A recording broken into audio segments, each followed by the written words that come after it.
Herkese merhabalar. Bugün Kahramanmaraş'ın meşhur çömele köfte tarifiyle buradayım. Çok az malzemeyle ve çok düşük bir maliyetle harika bir köfte tarifi yapıyoruz. Ve hemen tarife geçiyorum.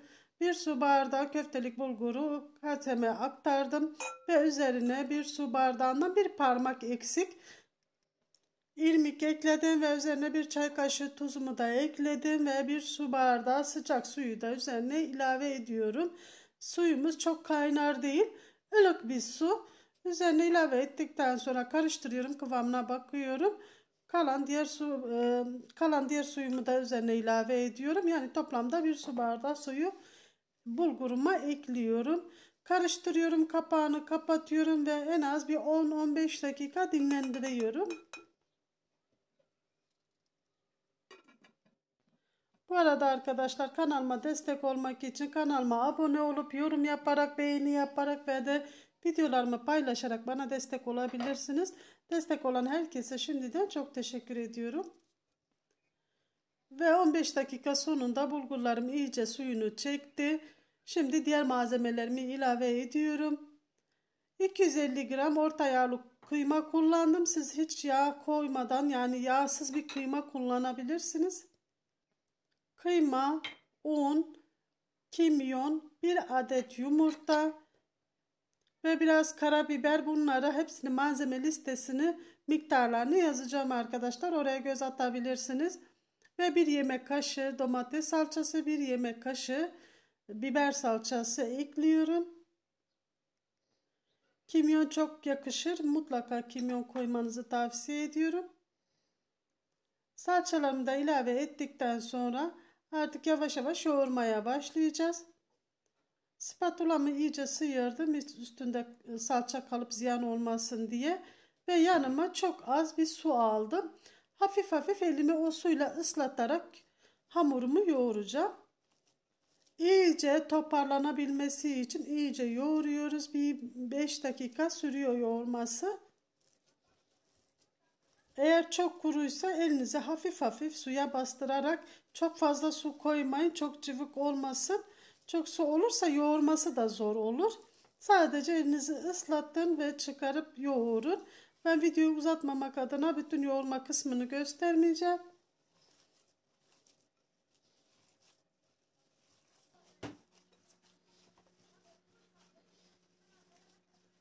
Hamurumu iyice yoğurdum. Böyle yumuşak bir kıvam olacak. Çünkü bu biraz dinlenecek. Dinlendikten sonra kendini iyice çekiyor ve toparlıyor. Şöyle şekil alıyorsa elinizle testini yapın arkadaşlar. Testinizi yapın. Böyle köfte şeklini alıyorsa hamurunuz tamamdır. Ve tekrar üzerini kapatıyorum. Bir 10 dakika dinlendiriyorum. Bu dinlenme aşaması dolapta olursa daha iyi olur. Çünkü içinde kıyma olduğu için dışarıda beklememesi daha uygun olur. Ve yanıma yağ aldım. Çok az bir yağ aldım. Hafif hafif elimi yağlayacağım ki yapışmasın diye. Çünkü içinde un olduğu için ve kıyma olduğu için elime yapışma riski olabilir. O yüzden elimi yağlıyorum ve güzel şekiller veriyorum. Serçe parmağı büyüklüğünde de yapabilirsiniz. Eğer isterseniz daha büyük de yapabilirsiniz. Ve elimize alıyoruz, yuvarlıyoruz. Böyle uzun şekiller veriyoruz. Köftelerimiz çok kalın veya çok fazla ince olmamasına dikkat edelim. Avucumuzun içine alıyoruz ve yuvarlayarak güzel bir şekil veriyoruz. Çok kolay şekil veriliyor. Elimize ara ara hafif yağlayarak veya su da yanınıza alabilirsiniz. Ama yağlayınca daha parlak duruyor, daha güzel duruyor. O yüzden hafif hafif elinizi yağlayarak köftelerimize şekil veriyoruz.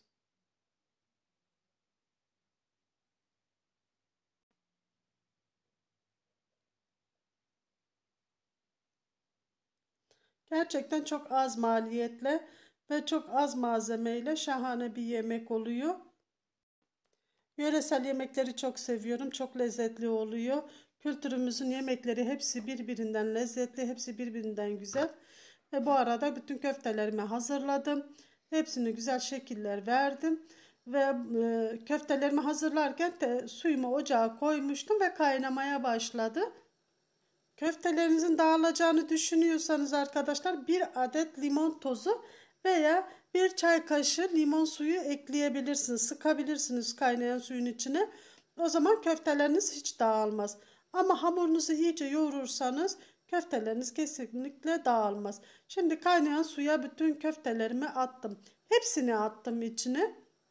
Makarna suyu gibi bol su olacak. Bol su haşlanacak. Mantı gibi, makarna gibi aynen böyle bol su olacak.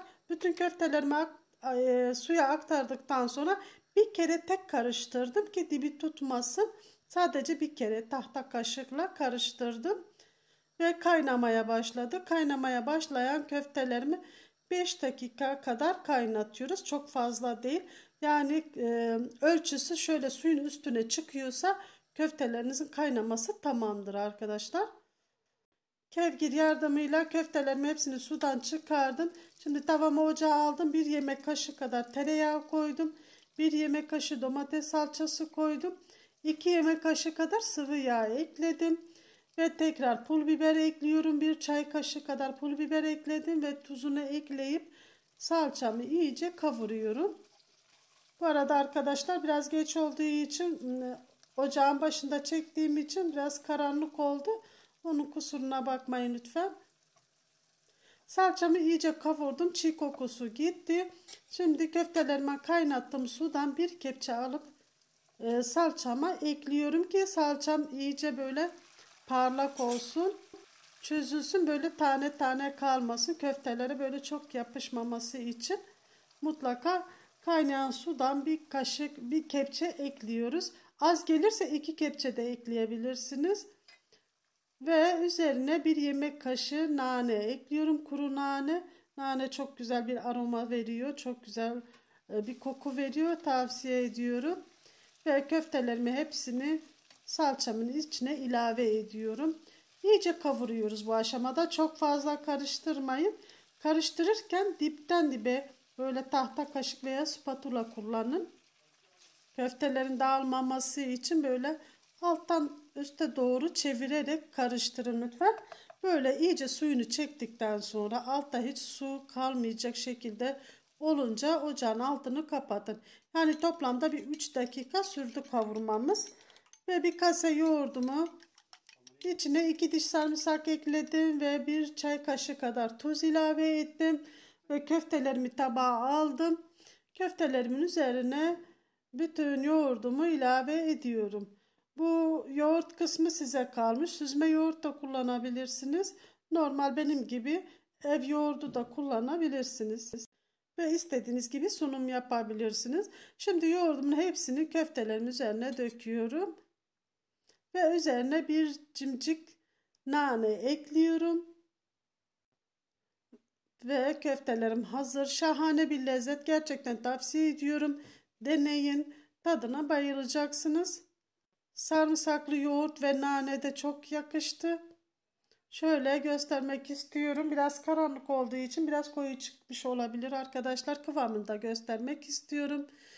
Şahane oldu. Buraya kadar izlediyseniz kanalıma abone olup zil bildirimini açıp videolarıma destek olursanız, yorum ve beğeni yaparak ve de paylaşarak bana destek olursan çok sevinirim. Deneyen ve yiyen herkeslere afiyetler, şifalar olsun. Hepiniz Allah'a emanet olun. Görüşmek üzere inşallah.